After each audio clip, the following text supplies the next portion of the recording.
Assalamualaikum warahmatullahi wabarakatuh. Bismillah walhamdulillah wassalatu wassalamu ala rasulillah wa ala alihi wa ashabihi wa man tabi'ahum wa walah. Asyhadu an la ilaha illallah wa asyhadu anna Muhammadan abduhu wa rasuluhu wa ba'd. Ayah bunda dan ananda siswa-siswi SDIT Amal Mulia yang mudah-mudahan dirahmati Allah Subhanahu wa taala. Puji dan syukur kita panjatkan kehadirat Allah Subhanahu wa taala. Salawat kepada Nabi besar Muhammad sallallahu alaihi wasallam beserta seluruh keluarganya, para sahabatnya, dan mudah-mudahan kita juga yang senantiasa selalu berusaha untuk mengikuti sunnah-sunnah beliau sampai hari kiamat nanti. Ayah bunda dan ananda semuanya, tanpa terasa alhamdulillah pada hari ini kita sudah masuk 10 hari kedua dari bulan Ramadan, tepatnya tanggal 17 Ramadan. Mudah-mudahan 10 hari yang pertama kemarin kita senantiasa mendapatkan rahmat Allah Subhanahu wa taala, dan di 10 hari kedua ini kita senantiasa mendapatkan maghfirah dari Allah Subhanahu wa taala, dan mudah-mudahan di 10 hari yang akan datang kita akan senantiasa dibebaskan oleh Allah dari api neraka. Ayah bunda dan ananda semuanya, tepat pada 17 Ramadan ada sebuah momen yaitu yang disebut dengan malam nuzul Quran, yaitu malam diturunkannya Al-Quran kepada Nabi kita Muhammad SAW. Para ulama sudah sepakat bahwa Al-Quran itu diturunkan pada bulan Ramadan sebagaimana firman Allah dalam surat Al-Baqarah ayat 185 yang bunyinya, A'udzubillahi minasyaitonirrajim, Bismillahirrahmanirrahim, Syahrul Ramadan alladzi unzila fihil Qur'an. Bulan Ramadan, pada bulan tersebut diturunkan Al-Quran. Para ulama sepakat bahwa Al-Quran diturunkan pada bulan Ramadan. Kemudian untuk waktunya, para ulama sebagian besar, walaupun ada beberapa riwayat, tapi riwayat yang paling kuat adalah pada 17 Ramadan. Tapi dalam ayat yang lain, Allah berfirman dalam surat Al-Qadar, Inna anzalnahu fi lailatul qadar. Sungguhnya Allah telah menurunkan Al-Quran itu pada malam Lailatul Qadar. Nah, sedangkan Lailatul Qadar itu adanya di 10 hari terakhir. Apakah kedua ayat ini bertentangan, kedua pendapat ini bertentangan? Tentu saja tidak. Al-Quran itu tidak ada ayat yang bertentangan di dalamnya. Di dalamnya adalah saling menguatkan antara satu ayat dan ayat yang lainnya.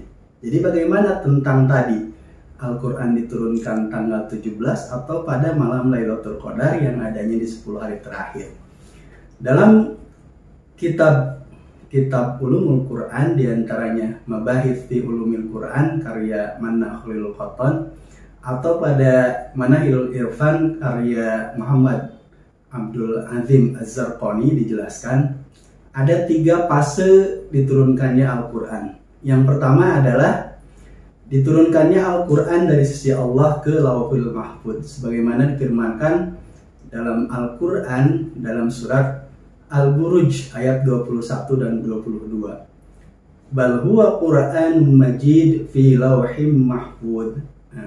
Bahkan sesuatu yang didustakan itu adalah Al-Quran yang mulia yang diletakkan di tempat yang kokoh, yaitu Lauhil Mahfuz. Dalam ayat tersebut dijelaskan turun pertama adalah dari Allah ke Lauhil Mahfuz. Kemudian fase turun kedua adalah dari Lauhil Mahfuz ke Baitul Izzah di tempat antara langit dan bumi. Hal tersebut dijelaskan dalam Al-Quran tadi, Inna anzalnahu fi lailatul qadar, yang itu diturunkan pada malam Lailatul Qadar. Ibnu Abbas meriwayatkan dalam salah satu riwayat, dia berkata, Unzilal Quran jumlatan wahidatan ila baitil izzah bis sama'id dunya Lailatul Qadar. Sungguhnya Al-Quran itu diturunkan satu kali sekaligus dari Lauhil Mahfuz ke Baitul Izzah, itu pada malam Lailatul Qadar. Kemudian summa unzila ba'da dalik fi isrina sanah, kemudian diturunkan kepada Nabi Muhammad selama kurang lebih 20 tahun. Nah, fase ketiga yang diturunkan pada Nabi Muhammad itulah yang terjadinya pada 17 Ramadan. Sedangkan fase kedua itulah penurunan Al-Quran dari Lauhil Mahfuz ke Baitul Izzah, yaitu tempat di antara langit dan bumi. Jadi tidak ada pertentangan untuk turunnya Al-Quran pada malam Lailatul Qadar maupun pada 17 Ramadan. Adapun hikmah dari diturunkannya Al-Quran atau Lailatul Qadar adalah yang pertama, Lailatul Qadar itu adalah pengukuhan dari kenabiannya Nabi Muhammad. Ketika Nabi Muhammad mendapatkan wahyu dari Allah pada saat nuzul Quran, yaitu diturunkannya Al-Quran yang pertama, surat Al-Alaq ayat 1-5, maka itulah pengukuhan beliau sebagai Nabi yang diutus oleh Allah kepada umatnya. Kemudian hikmah yang kedua, Al-Quran diturunkan secara berangsur-angsur, karena itulah untuk menjaga kemurnian Al-Quran. Ketika Al-Quran diturunkan secara berangsur-angsur, maka para sahabat bisa menjaganya, menghafalnya, memahaminya, dan mengamalkannya, sehingga Al-Quran terjamin keaslian dan kebenarannya, karena mereka selain tertulis Al-Quran di dalam buku atau di dalam mushaf, Al-Quran juga tertulis di dalam hati para penghafal Quran. Kalaupun ada yang salah menulis Al-Quran, pasti ada yang membetulkannya. Dan hikmah dari diturunkan nuzulul Quran, diturunkan Al-Quran secara berangsur-angsur juga karena Al-Quran diturunkan untuk menjawab semua masalah yang terjadi menurut situasi dan kondisi saat itu. Maka Al-Quran selalu relevan dengan segala macam waktu dan zaman yang ada.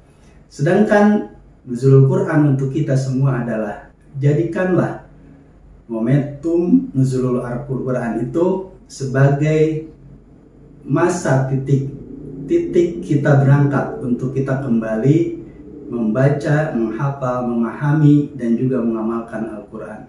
Dan momentum untuk kita senantiasa menjadikan Al-Quran sebagai pedoman hidup kita untuk kita bisa mendapatkan kebahagiaan di dunia maupun di akhirat.